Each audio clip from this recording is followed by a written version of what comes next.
प्रेम से बोलिए सियावर रामचंद्र की जय। श्री रामचरितमानस अथ प्रथम सोपान बालकांड। प्रभु की कृपा भयउ सब काजू, जन्म हमार सुफल भा आजू। प्रभु की कृपा भयउ सब काजू, जन्म हमार सुफल भा आजू। जोगी जटिल अकाम मन, नगन अमंगल वेश। अस स्वामी एहि कह मिलहि, परिहस्त असिरेख। प्रभु की कृपा भयउ सब काजू, जन्म हमार सुफल भा आजू।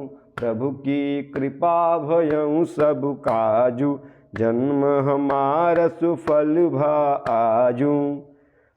योगी जटाधारी, निष्काम हृदय, नंगा और अमंगल वेश वाला ऐसा पति इसको मिलेगा। इसके हाथ में ऐसी ही रेखा पड़ी है।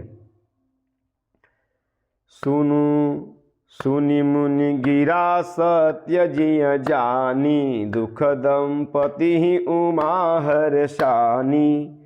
नारद हूँ यह भेदु न जाना, दशा एक समुझब बिल गाना। नारद मुनि की वाणी सुनकर और उसको हृदय में सत्य जानकर पति पत्नी अर्थात हिमवान और मैना को दुख हुआ और पार्वती जी प्रसन्न हुई।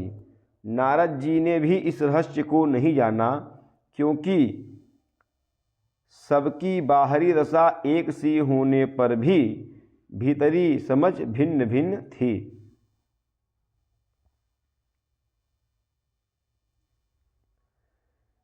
सकल सखी गिरिजा गिरि मैना, पुलक शरीर भरे जल नैना। होई न मृषा देव ऋषि भाषा, उमा सुबचनु हृदय धरि राखा। सारी सखियाँ पार्वती, पर्वतराज हिमवान और मैना सभी के शरीर पुलकित थे और सभी के नेत्रों में जल भर आया था। देवर्षि के वचन असत्य नहीं हो सकते, यह विचार कर पार्वती ने उन वचनों को हृदय में धारण कर लिया। उपजेऊ शिव पद कमल सनेहू, मिलन कठिन मन भाषण देहू। जानिकु अवसरु प्रीति दुराई, सखी उछंग बैठी पुनि जाई। उन्हें शिव जी के चरण कमलों में स्नेह उत्पन्न हो आया, परंतु मन में यह संदेह हुआ कि उनका मिलना कठिन है। अवसर ठीक न जानकर उमा ने अपने प्रेम को छिपा लिया और फिर वे सखी की गोद में जाकर बैठ गई। झूठी न होई देव ऋषि बानी, सोचहि दंपति सखी सयानी। उरधरि धीर कहई गिरिराऊ, कहूँ नाथ का करिय उपाऊ। देवर्षि जी की वाणी झूठी न होगी यह विचार कर हिमवान, मैना और सारी चतुर सखियाँ चिंता करने लगी। फिर हृदय में धीरज धरकर पर्वतराज ने कहा कि हे नाथ, कहिए अब क्या उपाय किया जाए। प्रभु की कृपा भयउ सब काजू, जन्म हमार सुफल भा आजू। प्रभु की कृपा भयउ सब काजू, जन्म हमार सुफल भा आजू।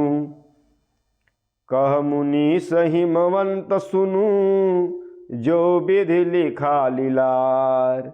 देवदनुज नर नाग मुनि, को न मेट निहार। प्रभु की कृपा भयउ सब काजू, जन्म हमार सुफल भा आजू। प्रभु की कृपा भयउ सब काजू, जन्म हमार सुफल भा आजू। मुनीश्वर ने कहा कि हे हिमवान सुनो, विधाता ने ललाट पर जो कुछ लिख दिया है उसको देवता, दानव, मनुष्य, नाग और मुनि कोई भी नहीं मिटा सकते।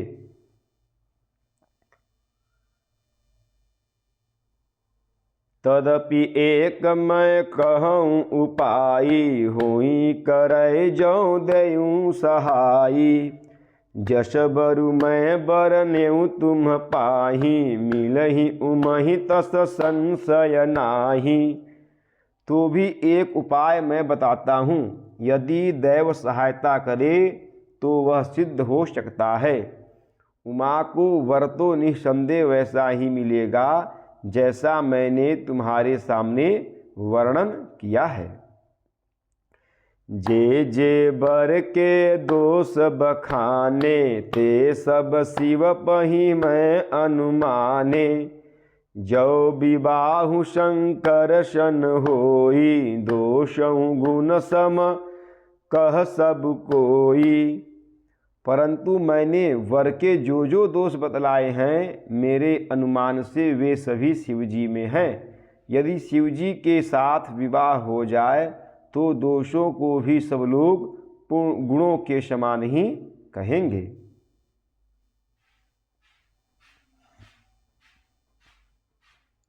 जो अहि सेज शयन हरि करही, बुध कछु तिन्ह कर दोषु न धरही। भानु कृशानु सर्वरस खाही, तिन्ह कह मंद कहत को नाही। जैसे विष्णु भगवान शेषनाग की सैया पर सोते हैं तो भी पंडित लोग उनको कोई दोष नहीं लगाते। सूर्य और अग्निदेव अच्छे बुरे सभी रक्षों का भक्षण करते हैं, परंतु उनको कोई बुरा नहीं कहता। शुभ अरु अशुभ सलिल सब बहहीं, सुर सरि को अपुनीत न कहहीं। समरथ कहूँ नहीं दोषु गोसाई, रवि पावक सुर सरि की नाई। गंगा जी में शुभ और अशुभ सभी जल बहता है, पर कोई उन्हें अपवित्र नहीं कहता। सूर्य, अग्नि और गंगा जी की भांति समर्थ को कुछ दोष नहीं लगता। प्रभु की कृपा भयउ सब काजू, जन्म हमार सुफल भा आजू। प्रभु की कृपा भयउ सब काजू, जन्म हमार सुफल भा आजू। प्रेम से बोलिए सियावर रामचंद्र की जय, पवन सुत हनुमान की जय, उमापति महादेव की जय। बोलो भाई सब संतन की जय। नमः पार्वती पतये, हर हर हर महादेव।